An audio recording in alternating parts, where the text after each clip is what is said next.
I've got to be straight with you all. What's happening right now inside the NFL feels like something out of a movie. I mean, I've covered controversies, I've seen power struggles, I've talked about quarterback battles that ripped teams apart. But this feels bigger. This feels like the ground itself under the league is shaking. Think about this. At league headquarters, the commissioner's staff is literally in emergency meetings. Owners are calling non-stop, demanding answers. And the craziest part? This isn't about some scandal off the field. This isn't about another league challenging the NFL's power. No, this storm is coming from within. And right at the center of it all stands one man, Cleveland Browns rookie quarterback Shedeur Sanders. Now, I can't stress this enough. We've never seen anything like this before. Even high-ranking league officials are whispering that it's unprecedented. The dog isn't wagging the tail anymore. The tail is wagging the dog. And it all started the moment Shedeur walked into Cleveland. This wasn't your typical rookie arrival. He didn't come in quietly, waiting his turn, blending into the shadows. He came in carrying a last name that already echoes through the halls of NFL history. The son of Deion Sanders, with college stats that shattered records, with a social media presence bigger than some Hall of Famers. He wasn't just a rookie. He was a cultural force. And yet somehow, the Browns drafted him in the 5th round, a decision that, looking back, might be haunting them more than anything they've done in years. Head coach Kevin Stefanski, he went with the old-school model. Keep the rookie hidden. Let the vets take all the real reps. Joe Flacco, Dillon Gabriel, those were his guys. Sanders, buried on the depth chart, stuck with the scraps. Even though, behind closed doors, people were already saying, "This kid is better. He's outplaying everyone." But the plan's set in stone. But here's the problem. Shedeur Sanders isn't just another rookie. He's not some anonymous Day 3 project who you can stash away for years. He's a phenomenon. He's a spark that the entire football world is watching. And then came the breaking point.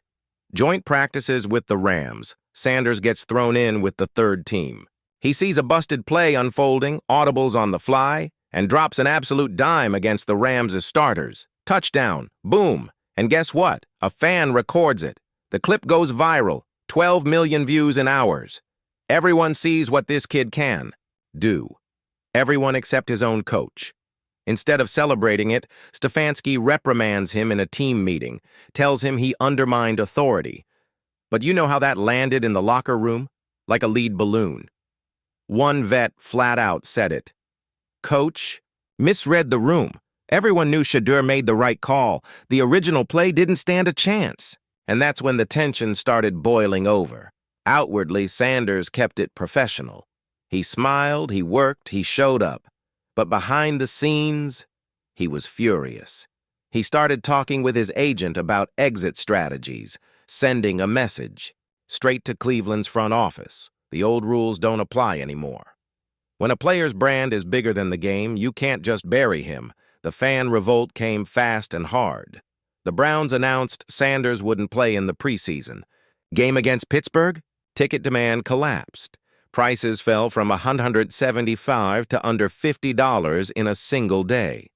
Social media erupted. Hashtags like #FreeShedeur trended for 3 days straight.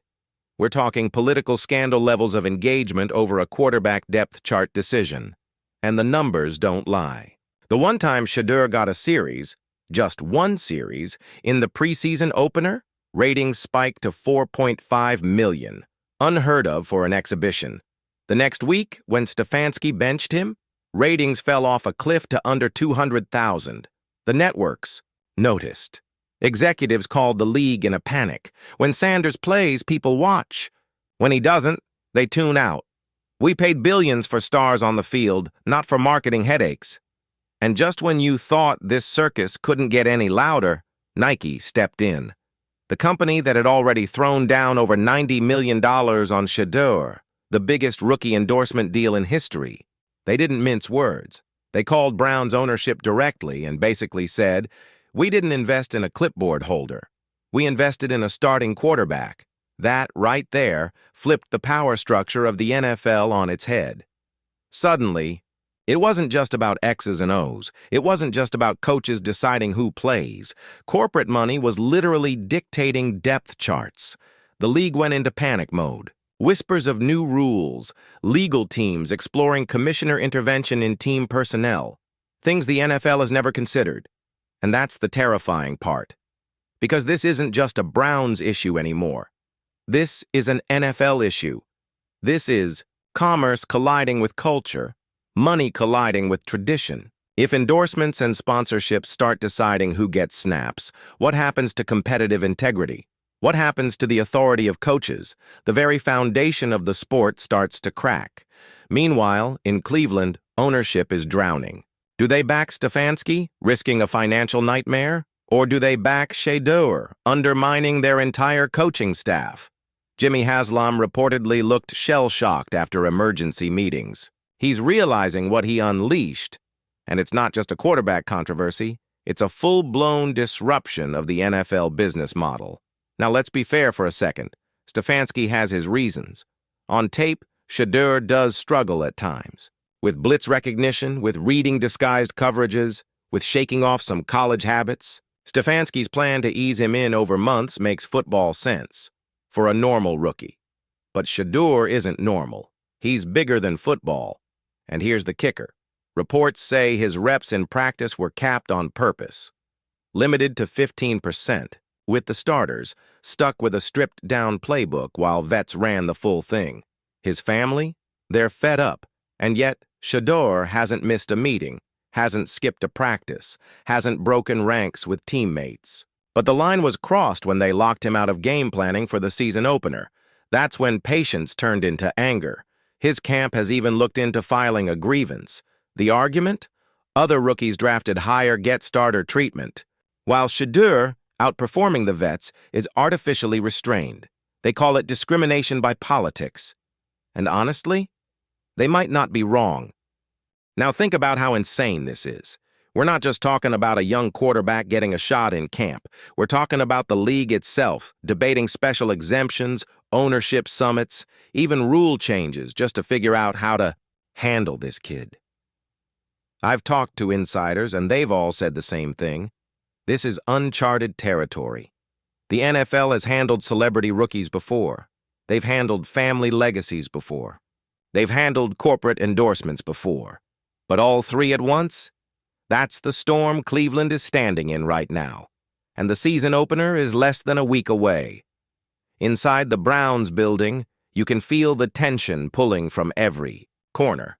The coaching staff is trying to finalize game plans. The marketing team is trying to sell Sanders on every billboard they can print. Ticket ops are scrambling to handle record demand. And yet, for all that noise, the most important question in football, who's the starting quarterback, has no answer. None. And that's where it gets messy, because right now there are three scenarios on the table, and none of them are clean. Scenario 1, Jimmy Haslam himself steps in, overrides Kevin Stefanski, and demands Shedeur be named QB1. That's a nuclear move. It would completely shred the idea of football operations autonomy, but it would instantly quiet the noise outside. Of course there's a catch. Reports say Stefanski might walk if that happens. Imagine that. A head coach resigning over a rookie quarterback. That's a franchise-level earthquake. Scenario 2. The compromise. Stefanski rolls Sanders. Out in some kind of specialty package week 1, a handful of design plays, a taste of what's to come. The problem? That's like sticking a fire hose into a teacup. It pleases no one, it undermines the staff, and it risks turning this entire season into a circus of will they or won't they. And then there's scenario 3, the nightmare. Sanders' camp demanding a trade. I can't even put into words how catastrophic that would be. 6, 7, maybe even 10 teams would line up with blank checks and draft picks. Cleveland would lose a generational talent before he even got his real shot, and the entire world would see the dysfunction in broad daylight. Trust me, the league office is begging for that not to happen. But here's the thing. This isn't just a Cleveland story anymore. This is bigger than one franchise. Already other agents are watching, plotting. Already marketing firms are whispering about using endorsements to leverage playing time. Already ownership groups are meeting in private, wondering how to protect their football decisions from corporate power. This is a turning point, guys. This is the moment where the NFL has to decide, does the game come first or do the business? Interests finally run the show? And while the league panics, Shedeur himself? He's been ice cold, silent, focused. He's lifting, he's studying tape, he's bonding with teammates. Teammates have told me straight up, this kid is handling the chaos better than anyone could have imagined. Every day, a new rumor, a new headline, a new wave of noise. And yet Sanders shows up locked in, like it's just another practice. That's when you realize, this kid isn't ordinary. He's not just a rookie. He's a generational quarterback, being forced to stand on the sideline while the league tears itself apart around him. Meanwhile, Nike is circling like a hawk. They're on the phone with his camp daily. They don't care if he's QB4 or QB1, their campaign is already rolling. Billboards, commercials, photo shoots, they're painting Shedeur as the face of football, even if the Browns refuse to play him. And here's the scary part. Normally, playing time creates stardom, but Nike is flipping the script. They're proving stardom can create playing time. That's not just marketing, that's power. And the NFL knows it. The league is shaken. Behind closed doors, contingency plans are written, briefings are held, debates rage into the night. But they can't escape the truth. The NFL's old power structure, the one that says owners, coaches, and executives call the shots, is colliding head-on with modern celebrity. It's what Hollywood went through, what Silicon Valley went through, what social media built. It's empire on. Now football is staring down the same reality. When one player's influence grows bigger than the league itself, the old rules don't hold anymore. And let me tell you something. Cleveland fans, they've already chosen sides. They want Shedeur. They want him now. I've seen it. Season ticket holders threatening to cancel. Fans plastering memes across Twitter. Even a smirk from Myles Garrett about Sanders was enough to spark a wildfire. And when Joe Flacco, the most monotone man alive, a guy who's allergic to hype, stood at the podium and deadpanned, yeah, he's got that look.